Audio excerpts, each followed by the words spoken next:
Mersiv is one of Denver's most exciting bass acts to emerge in recent years, but even though his success is rather recent, the roots of the project can be traced back to nearly 15 years ago. In this video, we're going to look back on the origins of Mersiv and follow his long journey, which included multiple name changes and quite an adventure along the way. This is the story of Mersiv. The man behind the Mersiv sound project, Anderson Benoit Gallegos, was born in Shreveport, Louisiana in January of 1993. His mother had an extensive CD collection, which Anderson was exposed to from an early age.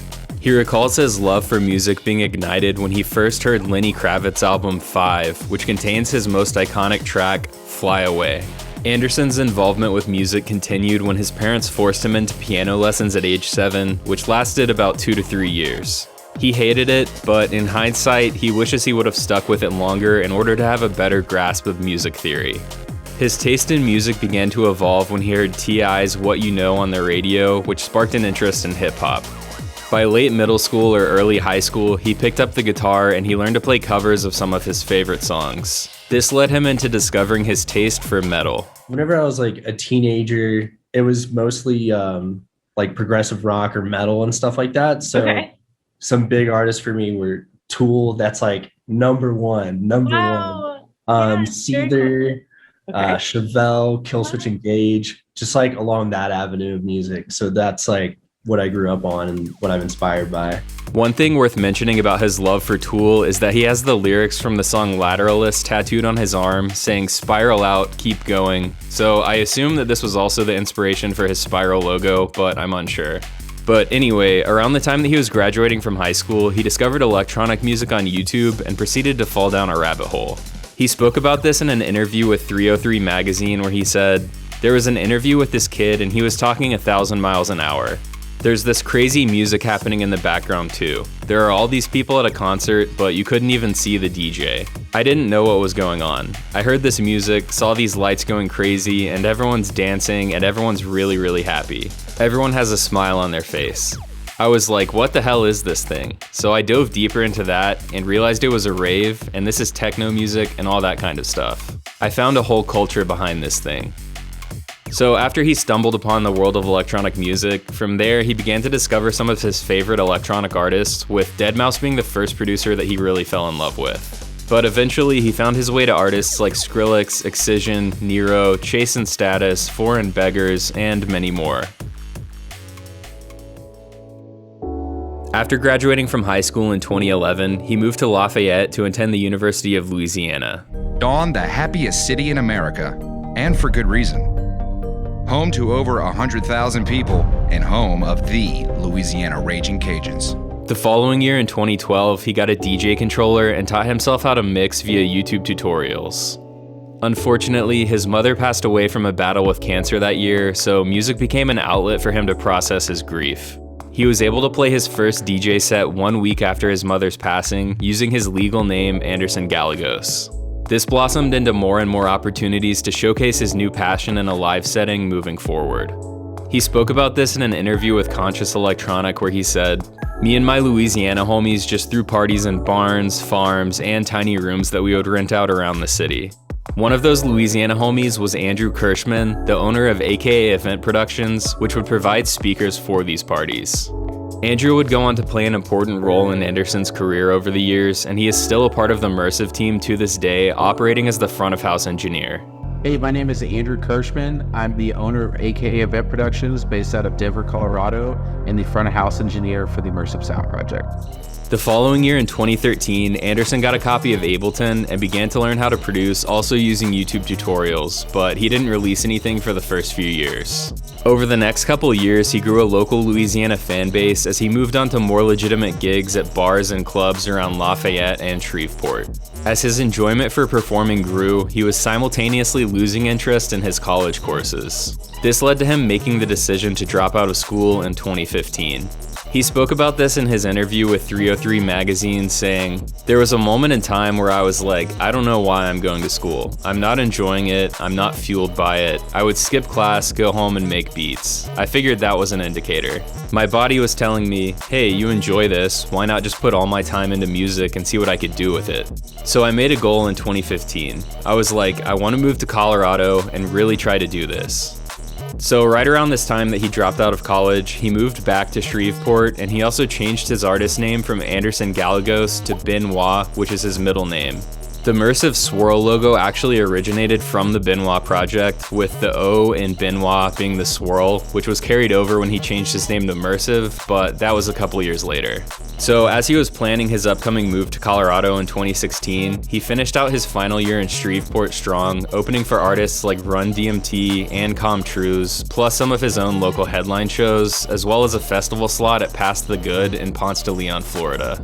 The opening slot for the Comtrues show stuck out to me, and here's why. It was a 360-degree immersive audio show put on by Andrew Kirschman and aka Event Productions. Mersiv has gone on to do a few of these immersive surround sound shows in recent years, and they've all been spearheaded by Andrew Kirschman, so it's cool to see how far back the roots of these shows can be traced. So during his final year in Shreveport, he was finally ready to share his production work with the world, and he released his debut 4-track Benoit EP called Why Are You Here?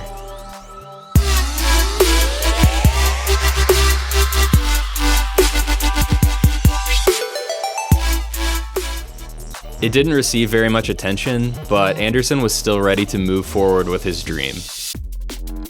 By the summer of 2016, he had housing lined up in Denver and was ready to make the move. He set out with the intention of making a career in music, but if that didn't work out, his backup plan was to be a ski bum. He packed up his car and set out on the road with only about $500. A little over halfway into the drive, his car broke down in Amarillo, Texas, which put him in quite a pickle. Speaking about this, he said, "I called my dad and asked for help, and his answer was, you just gotta do what you gotta do." I was like, well shit, that's all you're gonna give me? Cool. But I was already so excited to move to Colorado, so the day that it happened, it wasn't that hard. It was like, alright, I'm going to pivot. I'm going to figure out what I can do because I know I'm going out there. So he ended up selling his car in Amarillo for about $300, and he rented a U-Haul to finish out the rest of the trip. When he arrived in Denver, he bought a bike to use as his primary mode of transportation, and he got a job at a burger place waiting tables. He decided that he would give himself a 2-year window to wait tables, and if he wasn't doing music full-time by the end of those 2 years, he was going to quit his job and then figure out how to proceed from there. Not long after settling into his new city, he rode his bike to Red Rocks, where he told himself that he would one day play there. However, just a few weeks later, more trouble emerged when someone stole one of the tires off his bike, further restricting his already limited transportation options. This actually ended up being a blessing in disguise because he spent all of his free time the following 2 years working on music. He made some connections in Denver almost right away because he reached out to a bunch of people introducing himself with hopes of landing some shows. He only got one response, but it gave him an opening gig at Cervantes' Other Side, but in his own words, the set was a train wreck. Towards the end of 2016, he released his second Benoit EP called Into Oblivion.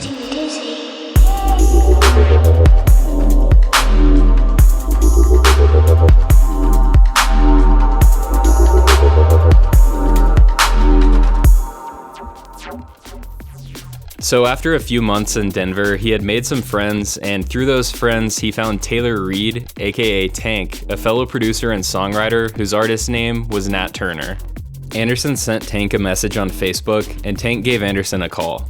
On that call, Tank revealed that he had aspirations to become an artist manager, and he wanted Benoit to be his first client as he saw the project's potential. Yeah, dude, once I met Tank, then everything started taking off because we could strategize and really hone in on what the goal is and what we need to do to play shows and get bookings and all that kind of stuff. And yeah, the rest is pretty much history with once we met. Now with a manager on board, more gig opportunities started to come in.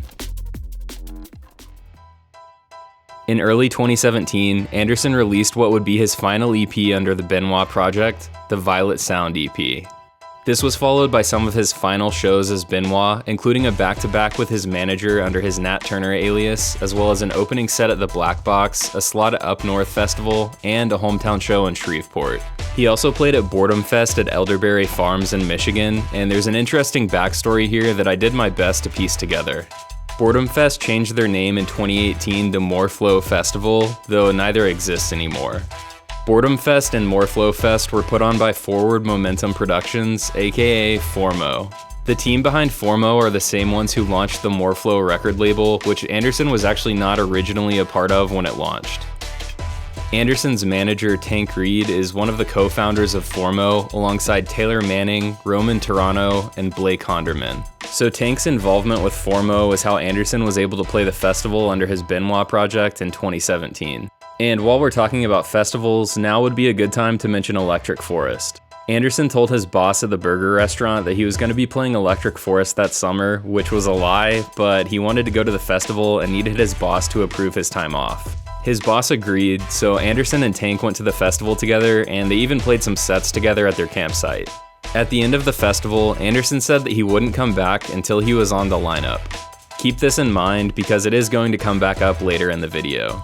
Anyway, his final show as Benoit was played in September of that year as an opener for Lucid at the Black Box. The following month in October, he decided that it was time for a rebrand, so he ditched the name Benoit but kept the swirl logo and started Mersiv. He said that he wanted to do something that was simple and easy to remember because a lot of people didn't know how to pronounce Benoit. Right after changing his name, he submitted his very first track as Mersiv into a contest where the winner would get to open for The Whittler and Truth. His track, which was named Sector, won first place, landing him the opening slot, which was his very first gig as Mersiv.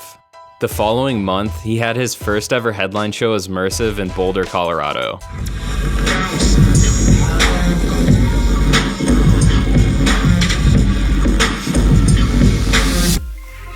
Moving on into 2018, Mersiv was ready for the first full year of his new project, as many new feats were ready to be achieved.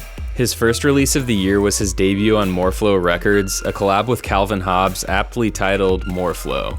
This was followed by Taijutsu 1 month later, released on Dream Vault. The next month, he released a collab with his manager featuring Isaac Reed called Empire. He released his first EP the month after that, called the Phase 1 EP.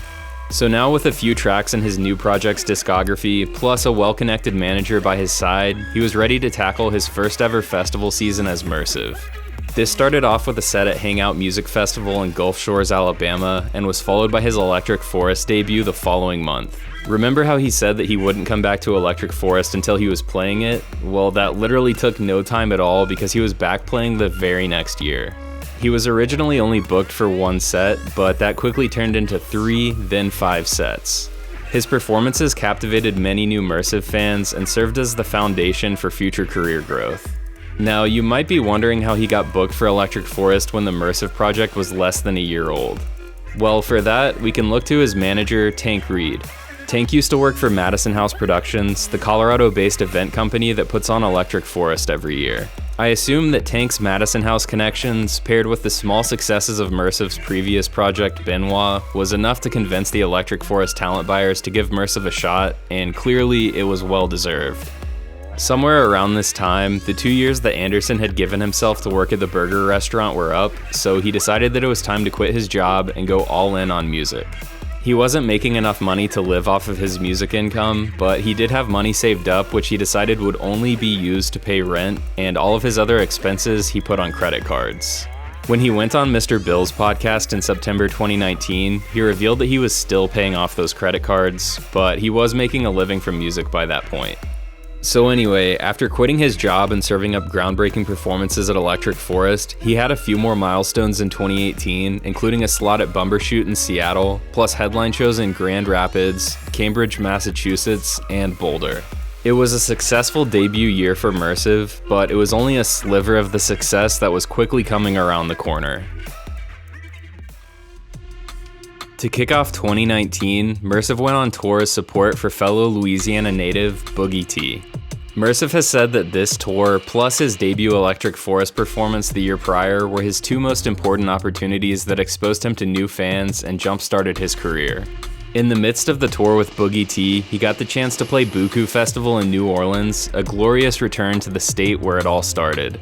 After the tour was over in mid-April, he kicked off festival season with his Bonnaroo debut, followed by an opening set at Red Rocks for Zed's Dead. During that set at Red Rocks, he debuted his new album called Digital Eden with no announcements or promo, just a belief in the music. So just 3 years after riding his bike to Red Rocks and making the decision that he was going to be playing there one day, it all became a reality.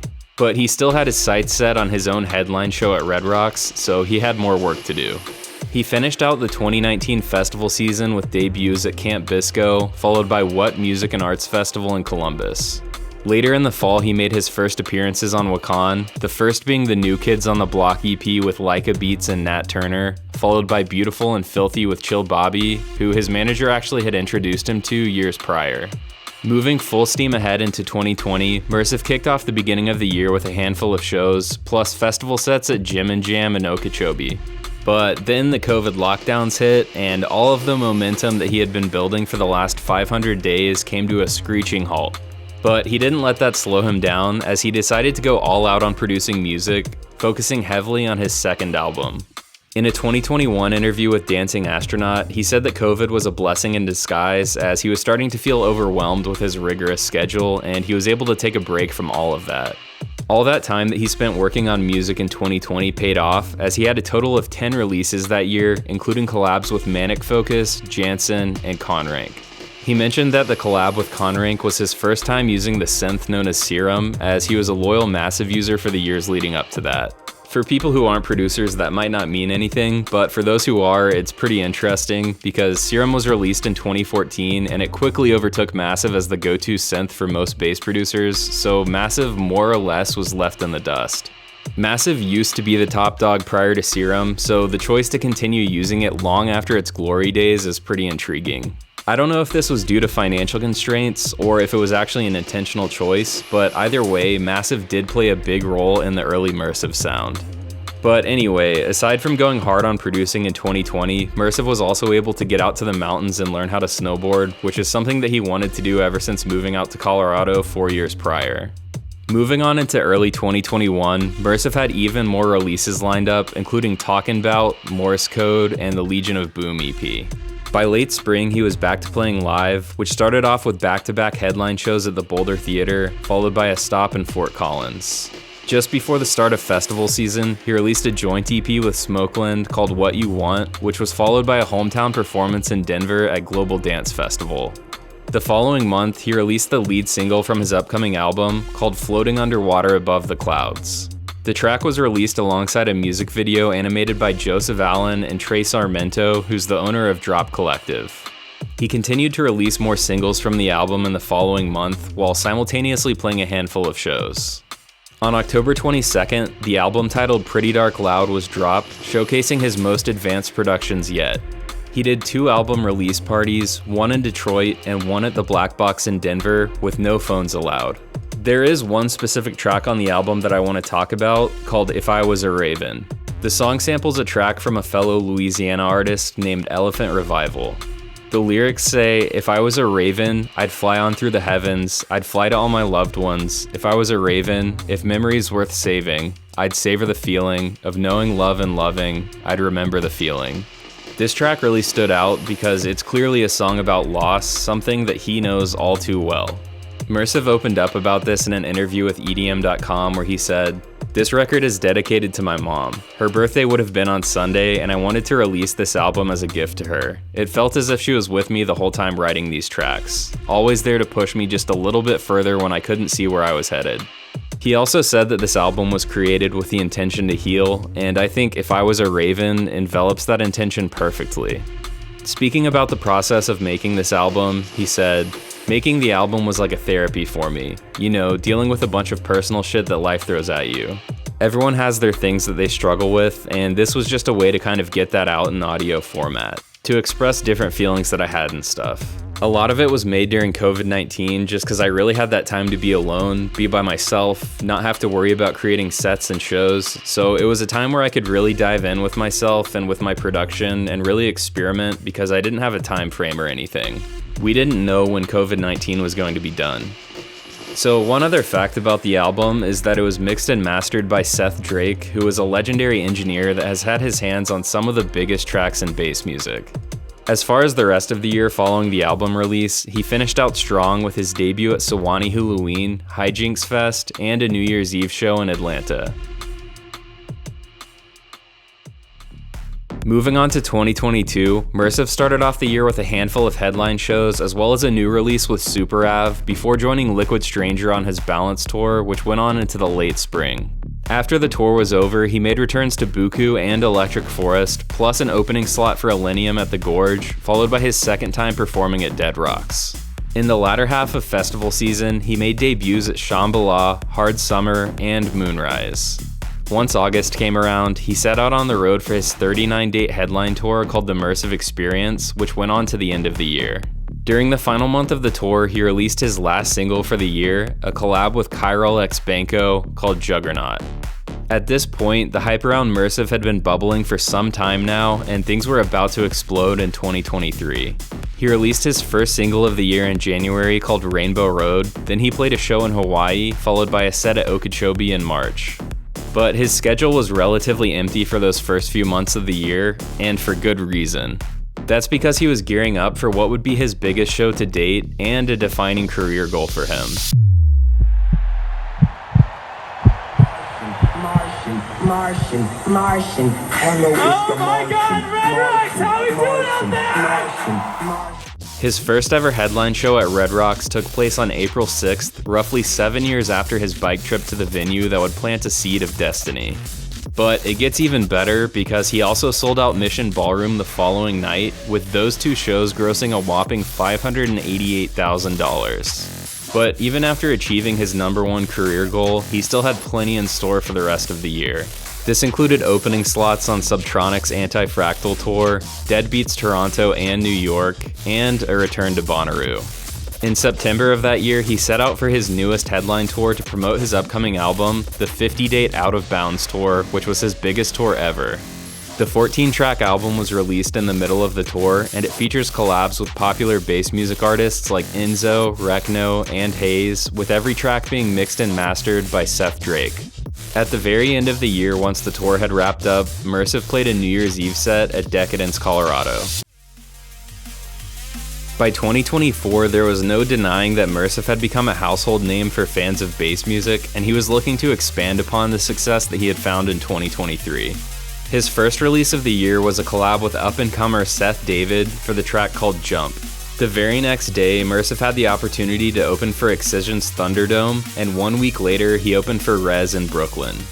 In March, he made his debut at Ultra Miami, which is a pretty big deal for a bass artist because Ultra mainly just focuses on 4-on-the-floor genres. In April, he released a new track called Yeah Boy, and a month later, he released Trippy Land with Tape B and Juicy J. Getting a Juicy J feature on a bass track is pretty wild, but I won't linger on that because I talk more about it in my Tape B video if you want to check that out. The day after Trippy Land was released, Mersiv got to run it back at Red Rocks for the second ever Mersiv Rocks, followed by a show at Mission Ballroom the next day, just like he had done the year prior. This was followed by his EDC Las Vegas debut, then his Lollapalooza debut. In August, he played back-to-back nights at the Caverns in Pelham, Tennessee, a venue that was popularized after Sudden Death was the first electronic artist to ever play there in early 2020.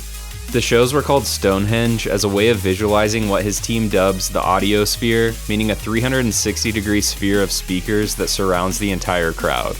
This was the brainchild of Mersiv's longtime friend Andrew Kirschman, and as I mentioned earlier in the video, he did one of these 360 shows for Comtrues in Louisiana back in 2016. Through the rest of the year, Mersiv released 4 more collaborations, one with Effin called Belong to Me, one with Conrank called Lights Go Down, one with Smokeland called Too Hard, as well as Digital Night Drive with Enzo. Mersiv was able to make his long-awaited Lost Lands debut in September and kicked off his Digital Night Drive joint tour with Enzo 2 months later, which went on through early 2025. So far, he has released 2 new tracks this year, Looking Inward, and a collab with Fryer called Stay. He's also set to headline Red Rocks for the 3rd year in a row in April, and the future of his career looks as promising as ever. It's always intriguing to see the gauntlet of challenges that these artists go through to make it to where they are today, because after all, that's what makes a great story. But it probably didn't feel like a great story in the making when his car broke down in Texas on his way to Denver, or when his bike tire was stolen, or when he was waiting tables, or when he was racking up credit card debt in hopes of it all paying off. But each one of those things plays into the bigger picture that surrounds the Mersiv project and the man behind it all. Everything Mersiv has accomplished thus far is truly inspiring, as it was all spoken into existence before any of it ever materialized. After all, the journey is what it's all about, because when you reach the place that you're going, it's just the beginning of another journey. Mersiv may have already accomplished everything that he set out to do when he was a starry-eyed kid in western Louisiana, but he's on to the next journey now, and I'm excited to see what lies along that path.